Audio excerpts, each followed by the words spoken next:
नमस्कार मु Susmita welcome to taste factory. आज आसतु क्रिस्पी चिंगुड़ी भजा प्रस्तुत करवा। चिंगुड़ी तरकारी, चिंगुड़ी घांट, चिंगुड़ी डालमा खाई खाई तो बोर लगे। आसतु ताले नुआ प्रकार क्रिस्पी चिंगुड़ी भजा प्रस्तुत करवा। खरा दिने पखाल सहित खायापी गोटे बेस्ट आइटम खूब कम समय प्रस्तुत हो बहुत इजी मध्य खाइबा को बहुत टेस्टी लगे। समस्ते निश्चय पसंद करिए बोली मोर आशा। आसतु ताहले देखि नबा। एठी मु 300 ग्राम चिंगुड़ी नहीं ताको परिष्कार करी धोई बाछि रखिछि। ताको मैरिनेट करवा। हमें हाफ चम्मच हल्दी गुंड दबा, आवश्यक मात्रा रे लूण दे दबा,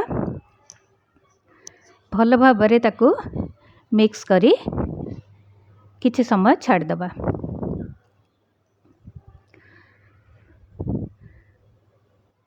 यही चिंगुड़ी भजा पई छोट चिंगुड़ी हेले भी चलिबो। वर्तमान करेई गरम करवा।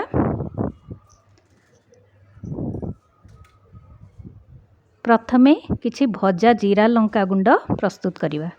एठी मु गोटे सुखिला लंका नहींची, गोटे चम्मच जीरा नहींची, ताको आमे ड्राई रोस्ट करवा। मीडियम फ्लेम रे भल भाबरे ब्राउन हेबा जाए भाजी नबा।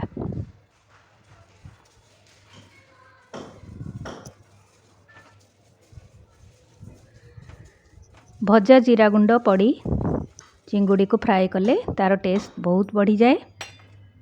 वर्तमान ब्राउन ब्राउन हो आसला, गैस ऑफ कर दबा। ताको टिके ठंडा करिया को छाड़िबा। ठंडा हो गला परे हमें ताको गुंड करी रखिबा। वर्तमान करेई गरम करी सेइथरे एकदम अल्प तेल, गोटे चामच रु कम तेल मु नेइची। प्रथमे आमे चिंगुड़ी गुड़िक से खरड़ी सिझे दबा। सोरिष तेल नहीं से हाफ चम्मच पंच फुटण पकईदबा।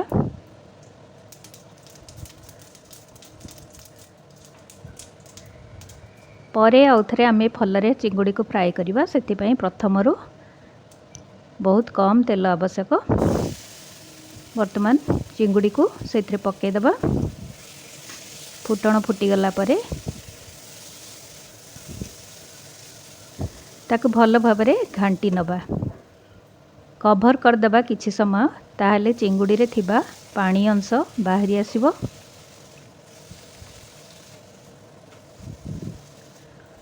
मझिरे मझिरे ताकु टिके टिके घांटी नौथुबा। जदि चिंगुड़ी रू बेसी पानी बाहरेनी ताहले अल्प टिके पानी छिंची नबा।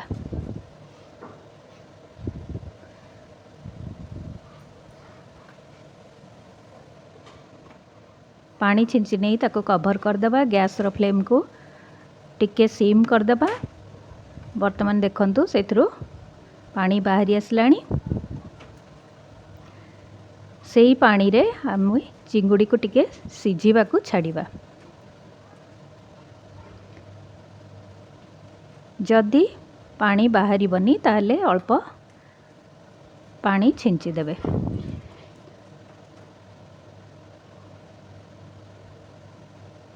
एबे भल भाबरे चिंगुड़ी रो पानी बाहरी आसलानी। ताको आमे पानी अल्प अल्प सुखी जिबा जाए घांटी नबा। टिके टिके पानी थिबो, गैस को आमे ऑफ कर नबा। वर्तमान एठी 2 चम्मच चाउल गुंड, 1.5 चम्मच बेसन, गोटे चम्मच लंका गुंड, गोटे चम्मच भजा जीरा गुंड, गोटे चम्मच चाट मसला मु नेइची। ताको सबू आमे चिंगुड़ी रे मिक्स करिबा। सेथिପାଇଁ चिंगुड़ी को पूरा ड्राई करिवेनी, टिके टिके पानी थिबो ताको गैस ऑफ कर देबे। ताहले बेसन चाउल गुंडर कोटिंग भल भाबरे लागि जिवो। जदि सुखिला हो जाइछि ताहले ए सब ऐड करला परे आपण अल्प पानी छिंची दे पारिबे। ताहले कोटिंग गुड़िक भल भाबरे लागि जिवो।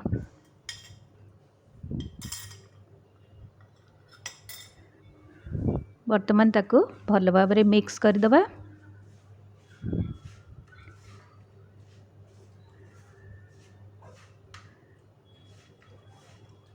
ଚାଉଳ ଗୁଣ୍ଡ ଲାଗି ଚିଙ୍ଗୁଡ଼ି ଭଜା ବହୁତ କ୍ରିସ୍ପି ହୁଏ। ବର୍ତ୍ତମାନ ଭଲ ଭାବରେ ଆମେ ମିକ୍ସ କରିଦେଲେ ଚିଙ୍ଗୁଡ଼ି ଉପରେ ଯେଉଁ କୋଟିଂ ଲାଗିଛି ତାକୁ ଟିକେ ଟିକେ ହାତରେ ଆମେ ପ୍ରେସ୍ କରିଦେବା, ତାହେଲେ ଭାଜିଲା ବେଳେ ବାହାରିବାର ଭୟ ନଥିବ। ଏବେ ରେଡ଼ି ହେଇଗଲା। ଆମେ ତାକୁ ଗୋଟେ ପ୍ଲେଟ୍କୁ କାଢ଼ି ନେବା।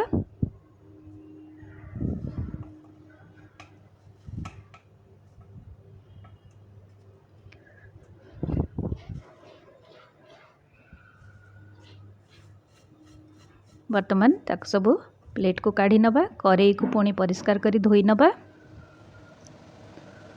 ଆଉ ଥରେ କରେଇକୁ ଗରମ କରି ସେଥିରେ 3 ରୁ 4 ଚାମଚ ସୋରିଷ ତେଲ ନେବା। ଆପଣ ଚାହିଁଲେ ଆଉ ଟିକେ ଅଧିକା ତେଲ ବି ନେଇପାରିବେ। ବର୍ତ୍ତମାନ ତାକୁ ଚାରିଆଡ଼େ ସ୍ପ୍ରେଡ୍ କରିଦେବା। ଗ୍ୟାସ୍ର ଫ୍ଲେମ୍କୁ ହାଇ କରିଦେବା। ଗୋଳେଇ କରି ରଖିଥିବା ଚିଙ୍ଗୁଡ଼ିକୁ ଆମେ ପକାଇଦେବା। ତାକୁ ଧୀରେ ଧୀରେ ଟିକେ ଓଲଟ ପଲଟ କରିବା, ନହେଲେ ତାର କୋଟିଂ ଛାଡ଼ିଯିବ। ସେଥିପାଇଁ ଟିକେ ସାବଧାନରେ ଓଲଟେଇବେ। ଚିଙ୍ଗୁଡ଼ି ଅଲରେଡ଼ି ସିଝି ଯାଇଛି, ତେଣୁ ତାକୁ ଆଉ ସିଝେଇବା ଆବଶ୍ୟକତା ନାହିଁ। କେବଳ ଆମେ ତାକୁ କ୍ରିସ୍ପି ହେବା ଯାଏଁ ଭାଜି ନେବା।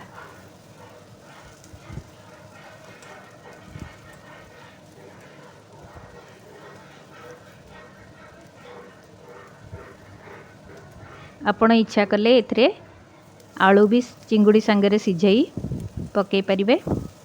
କ୍ୱାଣ୍ଟିଟି ଯଦି ଅଧିକା କରିବାକୁ ଚାହୁଁଥିବେ ତାହେଲେ କିଛି ଆଳୁ ସରୁ ସରୁ ଲମ୍ବା ଭାବରେ କାଟି ଚିଙ୍ଗୁଡ଼ି ସିଝେଇଲା ବେଳେ ସେଥିରେ ପକାଇ ସିଝେଇ ଦେବେ।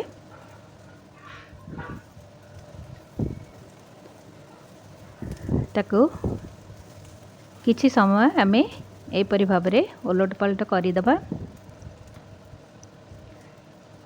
ଦେଖିବେ ଯେପରି କୋଟିଂ ଗୁଡ଼ିକ ପୁରା କ୍ରିସ୍ପି ହେଇଯିବ। ବର୍ତ୍ତମାନ ସେଥିରେ କିଛି ଧନିଆ ପତ୍ର କାଟି ପକାଇଦେବା।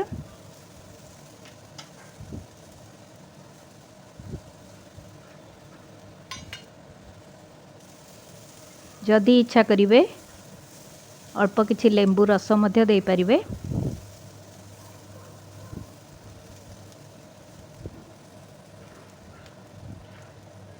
ଏବେ ଅଲମୋଷ୍ଟ ରେଡ଼ି ହେଇ ଆସିଲା। ବହୁତ ଶୀଘ୍ର এই ଆଇଟମ୍ଟି ପ୍ରସ୍ତୁତ ହେଇଯିବ, ଆଉ ବହୁତ ଟେଷ୍ଟି ମଧ୍ୟ ଖାଇବା ପାଇଁ। ଆପଣମାନେ ନିଶ୍ଚୟ ଥରେ ଟ୍ରାଏ କରି ଦେଖନ୍ତୁ। ବର୍ତ୍ତମାନ ରେଡ଼ି ହେଇଗଲା। ତାକୁ ପ୍ଲେଟ୍କୁ କାଢ଼ି ନେବା। ଗରମ ଗରମ ଖରା ଦିନେ ଦହି ପଖାଳ ସହିତ ଖାଇ ଦେଖନ୍ତୁ। ନିଶ୍ଚୟ ଟେଷ୍ଟି ଲାଗିବ ବୋଲି ମୋର ଆଶା।